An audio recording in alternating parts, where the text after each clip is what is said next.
안녕하세요. 말도 안 되는 이유로 시작한 다툼으로 결국 결혼 1년 만에 이혼까지 하게 된 제 이야기를 들려드리려고 왔어요. 저는 올해로 20대 후반이고 남편은 30대 초반으로 궁합도 안 본다는 4살 차이예요. 물론 그걸 믿고 결혼한 건 아니지만요. 정말이지 주변 언니들이 그래도 결혼 전에 어디 유명한 데 가서 사주라도 보라고 했을 때 귀담아 들었어야 했는데 남편이란 사람만 놓고 본다면 절대 나쁜 사람은 아니에요. 만약 그랬다면 제가 결혼은커녕 연애도 하지 않았을 거고요. 다만 연애하는 동안 제가 남편에 대해서 알아차리지 못했던 게 하나 있었어요. 그건 바로 시부모님, 그중에서도 특히나 어머님을 향한 남편의 효심이었지요. 자식이 부모한테 효도하는 건 너무나 당연한 일이에요. 저도 저희 아버지한테 잘해드리고 싶은 마음이 굴뚝 같으니까요. 하지만 남편의 효심은 뭐랄까, 어긋나 있어도 뭔가 크게 어긋나 있었습니다. 평소에는 정말 똑똑하고 이성적인 사람인데 아주 사소한 일이라도 시어머니와 얽혀있기만 하면 이렇게 멍청할 수가 있나 싶을 정도로 앞뒤가 안 맞고 말도 안 되는 소리를 늘어놨거든요. 정말이지 옆에서 그 꼴을 보고 있자면 환장한다니까요. 그리고 그런 남편의 비뚤어진 효심을 처음 알게 된 건 신혼여행지에 도착하자마자였어요. 호텔에 도착해 체크인을 하고 간단히 짐을 풀고 불현듯 창문을 보게 됐는데 창문 밖으로 보이는 풍경이 너무 환상적이더라고요. 그래서 남편한테도 이리 와서 창밖 좀 보라고, 너무 예쁘다니까. 남편이 정말 제 말대로 이국적이고 멋지다 한마디 하더니 난데없이 어머님 얘기를 꺼내는 거예요. 어머님하고 같이 왔으면 엄청 좋아하셨겠다면서요. 무슨 소린가 싶었어요. 아니, 당연히 농담하는 거라고 생각했지요. 그래서 저도 웃으면서 우리가 뭐 그냥 놀러 온 것도 아니고 신혼여행인데 누가 신혼여행지에 시어머니랑 같이 오냐고 한마디 했네요. 여담이지만 신혼여행이 저희 둘이 처음 떠난 여행도 아니었습니다. 결혼 이야기가 조금씩 오간 이후부터는 해외는 아니었어도 1박 2일, 2박 3일 숙소 잡고 국내 여기저기로 열심히 다녔으니까요. 그리고 그때마다 아무리 여행지가 좋고 대단했어도 그냥 연신 감탄하고 즐길 뿐이었지 어머님을 모시고 왔으면 좋았겠다 그런 얘기는 입도 뻥끗 한 적 없어요. 그렇다고 남편이 어머님을 모시고 어딜 다녀왔다는 걸 들어본 적도 없었고요. 아무튼 그래서 저는 당연히 남편이 농담을 하는 거라 생각했고 그래서 그렇게 받아쳤던 건데 남편이 아주 정색을 하면서 그동안 어머님이 자기 뒷바라지 하시느라 얼마나 고생을 하셨는지 저더러 알기나 하냐입니다. 여행 같은 건 꿈도 못 꾸셨다면서요. 그러면서 저더러 저는 친정아버지 모시고 이런데 한번 와야겠다는 생각이 안 드냐. 자식이 돼서는 좋은 데 가고 좋은 거 먹고 하면 당연히 부모 생각이 나는 게 정상이다 그러는데 기가 막혔죠. 그리고 남편 말이 틀렸다는 건 아니에요. 사실 친정어머니가 일찍 돌아가시는 바람에 이후로 친정아버지가 혼자서 저랑 제 동생을 키우느라 고생을 많이 하셨거든요. 할머니의 도움을 받으시긴 했지만 생각해보면 친정아버지도 한참 떼셨는데 저희 때문에 재혼도 안 하셨고요. 그러니 저도 남편 말대로 좋은 데 가면 아버지 생각나고 좋은 거 먹다 보면 아버지는 이런 음식을 드셔본 적은 있으신가 하는 생각도 들어요. 하지만 그렇다고 해도 사실 마음만큼 다 해드리면서 사는 게 쉬운 일은 아니잖아요. 그런데 남편이 갑자기 뭐 부모 생각을 하니 안 하니 해가면서 그것도 신혼여행지에 도착하자마자 어머님이 고생을 하셨네 어쩌네 하는 게 솔직히 듣기 껄끄럽고 황당하고 불편했네요. 그리고 이때부터였어요. 남편은 신혼여행 내내 어디를 가든 뭘 먹든 좋다 좋다 하면서 어머님 얘기를 이어갔거든요. 심지어 한 번은 밥 먹다 말고 이거 어떻게 한국에 가져갈 방법이 없나? 어머님 한번 드셔보시게 해드리고 싶다 그러는데 하도 어머님 타령을 해댔어서 그런지 농담으로도 안 들리고 일부러 내 신경을 긁으려고 저러나 싶을 만큼 듣기 짜증났지요. 하지만 연애할 때도 말다툼한 횟수를 세자면 손에 꼽을 정도인데 신혼여행지에서 싸우긴 싫었습니다. 그래서 대충 그래 해가며 맞장구는 쳐줬지만 나중엔 정말 왜 저러나 싶은 게 꼴도 보기 싫었어요. 그러다 어느덧 신혼여행 마지막 날이었습니다. 앞서 며칠 동안은 관광지만 돌아다니느라 바빴기에 어떻게 보면 쇼핑을 할 수 있는 마지막 기회였거든요. 사람들이 말하길 같은 물건이어도 한국보다 싸게 파는 게 많다길래 소위 득템할 생각에 얼마나 들떴는지 몰라요. 다만 남편은 원래도 쇼핑을 좋아하는 사람은 아니다 보니 눈치 아닌 눈치가 좀 보였는데 그건 그냥 제 기호에 불과했습니다. 쇼핑몰에 도착하자마자 남편도 여기저기 돌아다니면서 뭘 그렇게 찾아대는지 정신이 없었거든요. 그리고 전 그런 남편의 태도가 의아스럽기도 하고 한편으론 혹시 저한테 뭐라도 사주려고 저러나 싶어서 괜히 기분이 좋았는데 그건 완전한 제 착각이었습니다. 남편은 오로지 어머님 드릴 선물을 고르느라 혈안이 되어 있던 거였죠. 신혼여행 내내 남편이 주구장창 어머님 타령을 해대기도 했고 그러니 그런 남편의 태도를 아예 이해 못할 것도 아니었어요. 저도 아버지 선물로 셔츠랑 벨트 정도는 사갈 생각이기도 했고요. 하지만 남편이 어머님 선물로 어떻겠냐며 저를 이끌고 명품 매장에 들어섰을 땐 정말 이 인간이 미쳤나 싶었습니다. 무려 4,500불짜리와 3,000불짜리 가방을 골라뒀었으니까요. 사람이 기가 막히면 말이 안 나온다고 하잖아요. 제가 딱 그랬어요. 그래서 황당하단 표정으로 남편을 쳐다봤는데 남편은 그런 제 표정을 어떻게 해석한 건지 기왕 사드리는 거 역시 비싼 게 더 좋겠지 그러는 거예요. 그리고는 급하게 점원을 찾는데 저희가 신혼여행을 갔을 때 환율이 보통이 아니었어요. 그 가방값을 한국 돈으로 환산하면 남편 2달치 월급에 육박했으니까요. 그렇다고 저희가 돈이 넘쳐나는 상황이었냐 하면 전혀 아니었습니다. 이미 대출도 있었고 그걸로 꽤나 골머리를 썩고 있었죠. 하지만 사람들 많은 쇼핑몰에서 비싼 햇산에 해가며 말다툼하긴 싫고 그러다 문득 어디선가 봤던 게 생각이 났어요. 상대가 얼토당토하는 짓을 할 때는 거울 치료가 효과가 직방이라고요. 그래서 저도 남편이 지금 얼마나 말도 안 되는 소리를 하는지 느끼게 해줘야겠다 싶어서 남편을 데리고 명품 시계 매장에 갔어요. 그리고 제가 착각했던 것처럼 남편도 눈이 반짝반짝한 게 제가 자기 뭐라도 사주려고 들어왔다고 생각하는 눈치대요. 그래서 하나 골라보라고 했더니 어머님 가방만큼이나 비싼 걸 딱 집는 거예요. 그래서 저도 남편이 그랬던 것처럼 역시 시계도 비싼 게 좋겠지 하고는 우리 아버지 드릴 선물은 이거면 되겠다 했습니다. 그랬더니 남편이 보인 반응이 웃기지도 않았어요. 닭튀기는 장인어른이 이렇게 비싼 시계가 뭐가 필요하냐면서 정색을 해댔으니까요. 그리고는 자기가 벌써 저희 아버지 드릴 선물을 사뒀다면서 주머니에서 열쇠고리를 꺼내는데 정말 이때는 사람들이고 뭐고 그냥 뺨 한 대 시원하게 날리고 싶은 심정이었죠. 하지만 정말 차마 그럴 순 없어서 올라오는 화를 꾹꾹 눌러 참으며 우리 아버지더러 그걸 어디다 쓰시라는 거냐 물었어요. 아버지 댁 현관도 비밀번호로 들어가는 도어락이고 차도 스마트키인데 그걸 어디다 쓰냐고요. 그랬더니 장인어른 가게 셔터 내릴 때는 자물쇠 쓰시지 않냐며 그 자물쇠 열쇠에다가 달면 딱일 것 같다나요. 그러면서 그럼 절대 그 열쇠 잃어버릴 일은 없으실 거라고요. 뻔뻔한 남편의 태도에 저도 더는 참을 수가 없었습니다. 그래서 오빠 말 잘했다고 그렇게 치면 마트에서 일하시는 어머님은 명품백이 뭐가 필요하시냐 받아쳤지요. 그러면서 어머님한테는 머리핀 하나 사드리자 했어요. 시식 코너에서 일하시는데 머리를 풀어헤치고 일하실 순 없으니까 아주 짱짱한 핀으로 하나 사드리면 되겠다고요. 거울 치료가 효과가 좋다는 말은 다 뻥입니다. 대신 서로 더 기분 나쁘게 만드는 효과는 좋대요. 결국 남들 다 보는 앞에서 언성만 높였고 사려고 했던 건 아무것도 사지도 못한 채 호텔로 돌아왔어요. 마지막 날이라고 분위기 괜찮은 레스토랑도 예약했었는데 그것도 취소하고 호텔 밖으로 나와서는 열받는다고 굶을 수도 없는 노릇이라 가까운 패스트푸드점에 가서 햄버거를 시켰지요. 그리고 곧이어 나온 햄버거를 한 입 크게 베어문 순간 신혼여행지에서 이게 다 무슨 일인가 싶은 게 눈물이 절로 나대요. 아무튼 그렇게 식사를 마치고 나서 방으로 돌아왔는데 남편도 대충 저녁을 때웠는지 벌써 방에 와 있더라고요.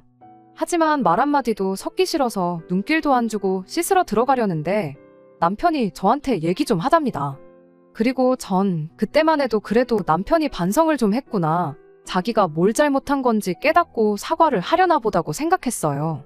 하지만 이 또한 저희 착각이었습니다. 미안하다고 사과를 해도 받아줄까 말까인데 상황 파악이 전혀 안 된 건지 저더러 너는 뭐가 그렇게 마음에 안 들어서 그러냐며 시비를 걸어왔거든요.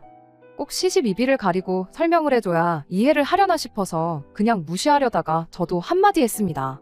일단 신혼여행지에서 어머님 타령을 해댄 것도 그래 자식된 마음에 그렇게 나올 수도 있지 생각하려고 했다. 그런데 어머님 핸드백으로 4,500불짜리? 그게 말이 되냐.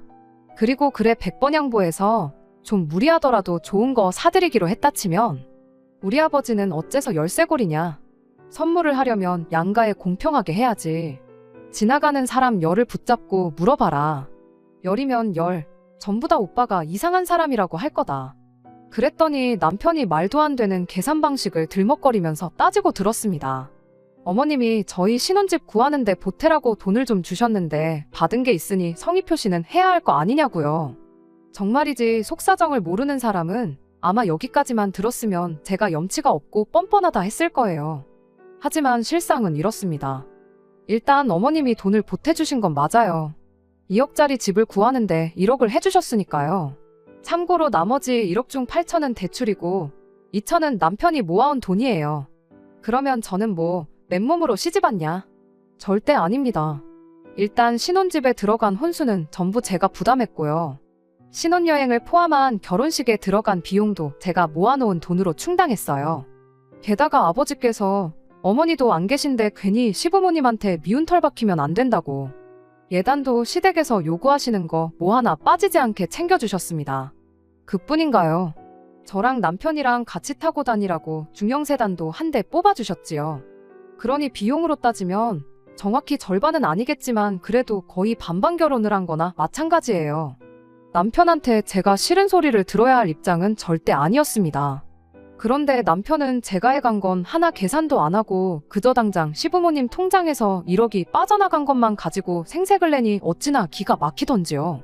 그래서 저도 제가 해온 것들 전부 조목조목 따져가며 남편에게 들이밀었어요. 그랬더니 남편이 하는 말이 계산을 그렇게 하면 안 된다면서 집은 앞으로 가격이 오를 일밖에 없지만 제가 해온 혼수나 자동차는 시간이 지날수록 가격이 떨어진다고 저더러 감가상각이라고 드러나 봤냐고 빈정거리대요. 남편의 양아치 같은 태도에 어찌나 실망스럽던지. 그래서 남편더러 시부모님께서 지원해주신 그 1억 내가 돌려주겠다 했습니다. 대신 2번 다시는 시부모님한테서 돈을 받았네 어쩌네 소리는 입에 담지도 말라고. 그리고 오빠가 산 그 열쇠고리는 어머님이나 아버님 드려라. 나는 우리 아버지한테 시계 사드릴 거라고요. 그랬더니 남편도 그제서야 입을 다물대요. 하지만 끝끝내 남편은 저에게 사과는 하지 않았고 그렇게 신혼여행의 마지막 밤도 지나갔습니다. 그리고 밤새 저는 결혼식을 올린 지 얼마나 되었다고 이런 일을 내가 겪어야 하나 싶은 게 내가 결혼을 잘못한 건 아닌가 하는 생각만 들었죠. 그리고 그렇게 뜬 눈으로 밤을 지새웠는데 아침이 밝아오자 남편이 저한테 사과를 해왔습니다. 여행 내내 어머님 생각이 많이 나다 보니 자기가 지나쳤던 것 같다면서 다음부터는 이런 일 절대로 없을 거라고요. 그러면서 장인어른 드릴 선물도 열쇠고리 말고 공항 도착하면 면세점에서 제대로 된 거로 골라보자 그러는데 남편 태도를 보아하니 제법 진심인 것 같아서 결국 사과를 받아주었죠. 하지만 지금은 그때 사과를 받아준 게 너무 후회가 됩니다. 차라리 그때 사과를 받아주는 게 아니라 한국 도착하자마자 헤어졌으면 1년이란 시간을 낭비할 필요도 없었을 텐데 싶거든요. 아무튼 남편 말대로 한국행 비행기를 타기 전에 공항 면세점에서 너무 과하지도 않고 너무 성의 없지도 않은 적당한 선물을 샀습니다. 금액도 부담되지 않는 가격대로 양가에 공평하게요. 다만 그때까지만 해도 남편이 공평함이란 개념을 한참 잘못 이해하고 있다는 건 눈치채지 못했고 크게 싸우긴 했지만 결국 화해도 했으니 앞으로 행복하게 결혼 생활 잘하는 일만 남았다고 생각했어요. 그리고 실제로 한동안 결혼 생활 자체만 놓고 보면 나쁘지 않았습니다. 신혼여행지에서 돌아온 이후로는 시부모님이든 어머님이든 시댁일로 서로 얼굴 붉힐 일이 없었거든요.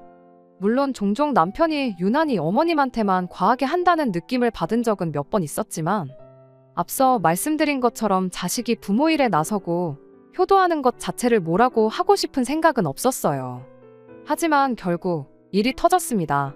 친정아버지 생신을 앞두고 동생한테 저희 집으로 좀 오라고 했어요. 결혼 전부터 친정아버지 생신 때는 항상 저랑 동생이 요리를 직접 했거든요. 그리고 결혼했다고 해서 그걸 멈출 이유도 그럴 필요도 느끼지 못했으니 당연히 이번에도 준비해야지 생각한 거고 그래서 동생도 저희 집으로 오라고 한 거예요.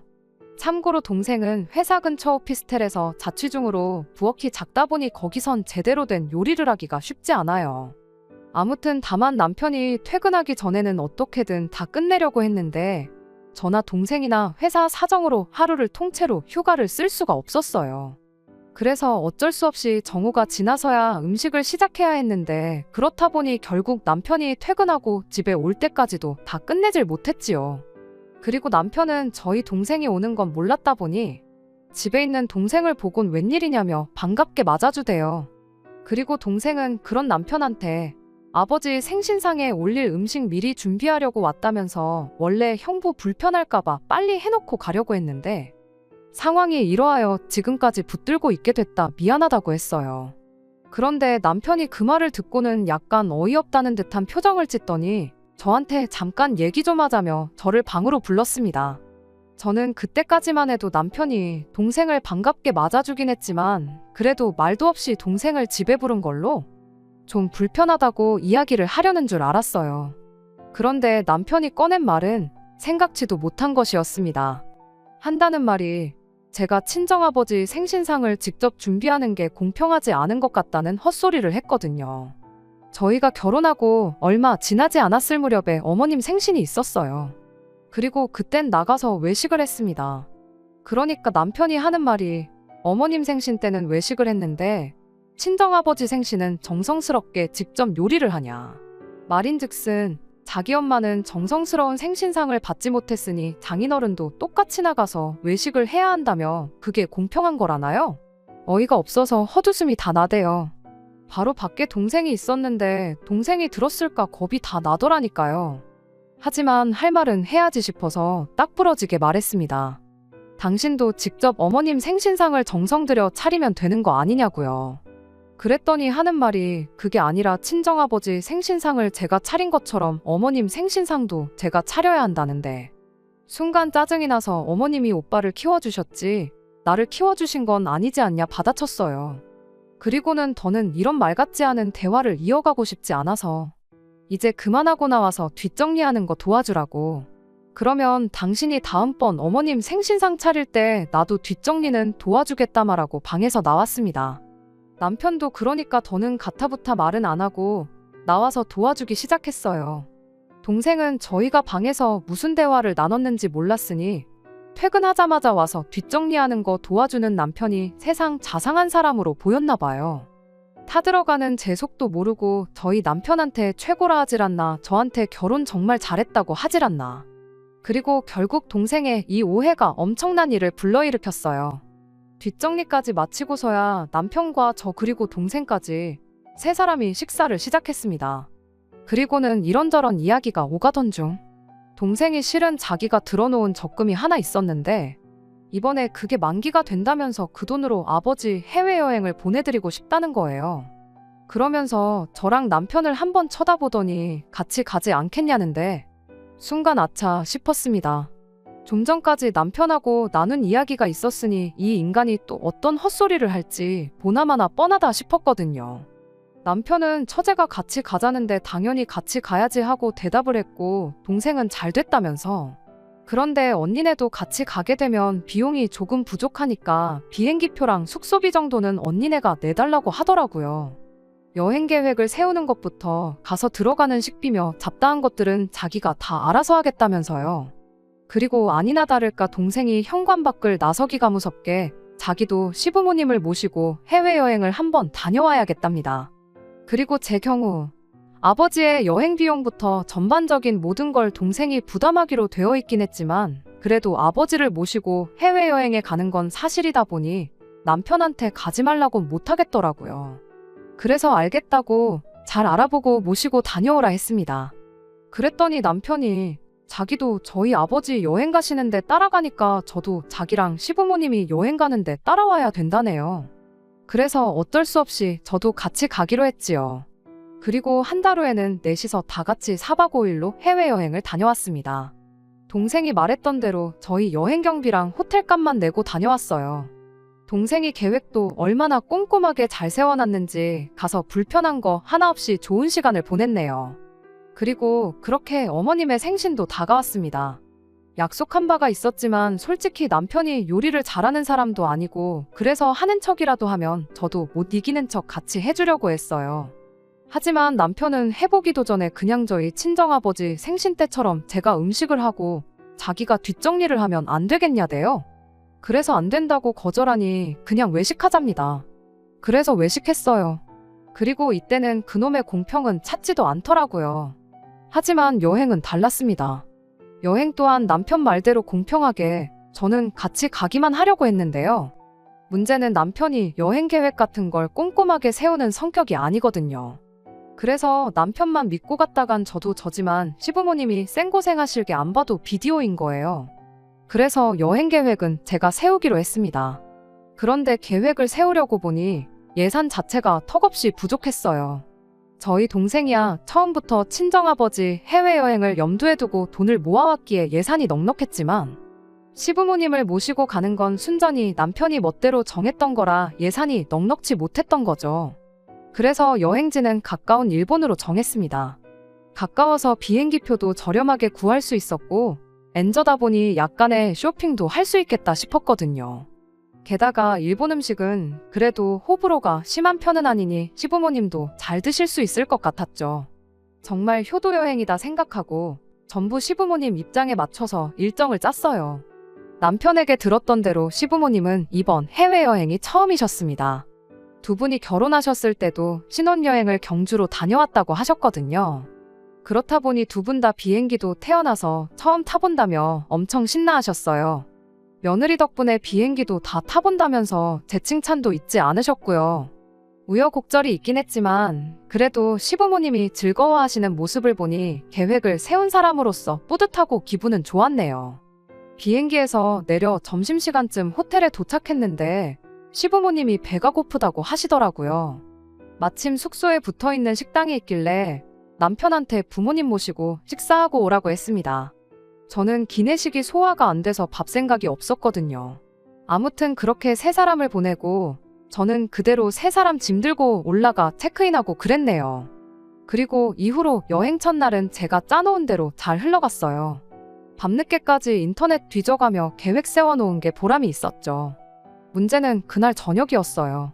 일본 다녀와 보신 분들, 그 중에서도 비즈니스 호텔 묵어보신 분들은 아시겠지만 방이 많이 좁잖아요. 그런데 어머님이 막무가내로 아버님하고 같은 방을 쓰기 싫다고 짜증을 내시대요. 이유는 아버님이 코골이가 심해서 절대로 당신이 푹 잘 수가 없다고요. 게다가 아버님이 피곤하실 땐 이갈이까지 있으시다니 어머님이 짜증을 내시는 것도 이해가 안 되는 건 아니었어요. 그래서 불편하겠지만 뭐 어쩌겠냐고. 방을 2개를 잡았으니 남자들은 남자들끼리, 여자들은 여자들끼리 방을 쓰자고 했습니다. 그런데 어머님께서 저랑도 한 방 쓰기는 싫으시다대요. 며느리랑 불편해서 어떻게 자냐고요. 그리고는 아들하고 처음 같이 온 해외여행이니까 아들하고 한 방을 쓰시겠다며 우기시는데 그럼 저는 어디 가서 잘한 건가 싶대요? 하지만 어머님께선 저는 아버님이랑 자면 되지 뭐가 문제냐입니다. 그리고는 등 돌리고 자면 되는 거 아니냐고. 아니면 저더러 바닥에서 자래요.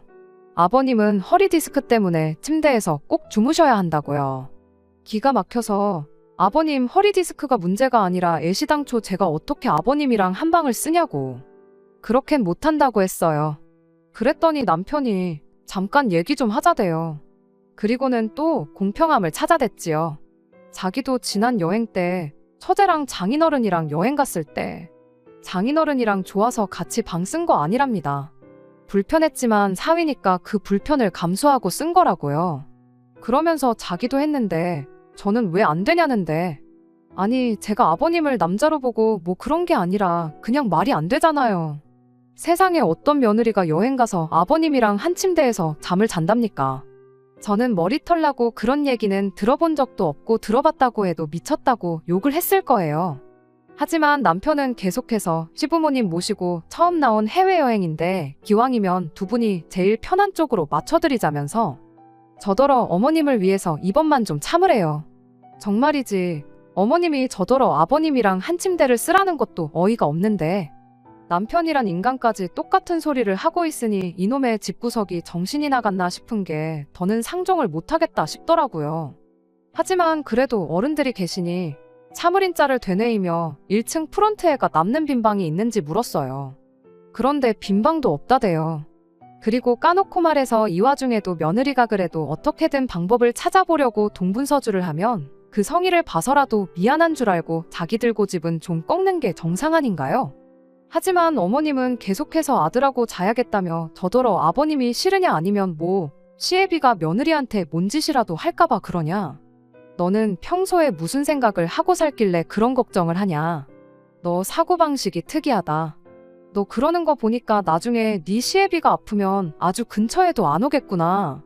남편이 말도 안 되는 억지를 쓰고 고집을 부리는 게 누굴 닮은 건가 했더니 어머님한테 물려받았던 거였죠.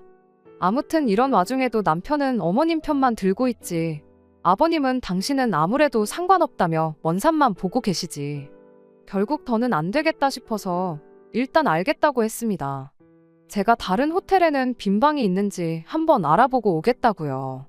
그리고는 제 짐을 챙겨 호텔을 빠져나왔는데 솔직히 처음엔 워낙 주변에 호텔이 많으니 숙소를 찾으려면 못 찾을 것도 없겠다 싶었거든요. 그런데 그 밤에 캐리어를 끌고 걷다 보니 내가 뭐 하는 짓인가 싶은 거예요.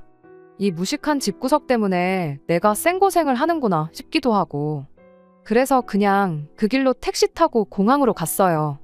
그리고는 여행 경비를 제가 갖고 있었는데 그 돈으로 비록 2시간 남짓의 짧은 거리였지만 한국행 비즈니스 티켓을 질렀습니다. 개고생만 죽어라 하고 잠도 못 잤는데 발이라도 뻗고 가자 싶어서요. 그리고 그때 남편에게서 전화가 걸려왔습니다. 그리고 그때도 저는 남편에 대한 일말의 희망 같은 걸 가지고 있었는지 남편이 제가 걱정되어 전화를 건 줄 알았어요. 숙소는 찾았는지 뭐 그런 걱정이요. 하지만 또 착각이었습니다. 남편은 다짜고짜 어디냐며 성질부터 냈거든요. 그러면서 시부모님이 저 기다리다가 결국 잠드셨다면서 저더러 어른들 여행의 숙소가 얼마나 중요한데 일을 이렇게 하냐는데. 아니 어머님 잠기 밝은 것도 내 탓이냐고 저도 남편한테 확 소리를 질렀어요. 그리고는 나 먼저 한국 가니까 셋이서 어디 한번 신나게 놀아보라고 했습니다. 와서 이혼 서류에 사인만 하면 될 거라고요. 그랬더니 그때부터 어머님이고 아버님이고 어찌나 전화를 해대시던지 정말 전화기 불나는 줄 알았네요. 그리고 그제서야 남편이 어머님 아버님이 그냥 한방 쓰시기로 했다면서 이제 다 제 뜻대로 된 거 아니냐고 일 키우지 말고 그만 호텔로 돌아오라는데 아무리 생각해도 제가 가야 할 이유를 모르겠더라고요. 더는 같이 살고 싶은 것도 아닌데 왜 시부모님 비위를 맞춰가며 이 여행을 마무리 지어야 하는지부터가 말이죠. 그래서 어머님이 아버님이랑 한 방을 쓰시던 각방을 쓰시던 어머님이 당신을 끌어안고 주무시던 마시던 더는 관심도 없고 알고 싶지도 않다 했습니다. 그냥 알아서들 하라고요. 그리고 그렇게 한국에 돌아오자마자 어차피 회사에는 휴가를 낸 상황이었으니 바로 이혼 전문 변호사를 찾아갔습니다. 결론부터 말하자면 제가 이혼하고 싶다고 이혼을 할 수 있는 건 아니더라고요. 아버님이랑 한방 쓰라고 한 건 그쪽에서 그냥 농담이었단 식으로 말해버리면 끝이라고. 이혼 소송을 할 만큼 큰 문제로는 보이지 않을 거라고요. 그리고 그때부터는 어떻게든 협의 이혼을 해야 한다는데 남편이 안 해줄 것 같은 생각에 너무 불안했어요. 하지만 웃어야 할지 울어야 할지 남편도 저같이 시부모 알기를 우습게 아는 여자랑은 더는 같이 살기 싫다나요? 그래서 걱정과 달리 너무 쉽게 협의 이혼을 하게 됐습니다. 신혼집에 들어간 가전가구들은 제가 가지고 왔어요. 남편도 같이 쓰던 거라 마음 같아선 버리고도 싶었지만 그래도 또 다 돈인데 생각하니 아까워서요. 아마 친정아버지께서 쓰시지 않을까요?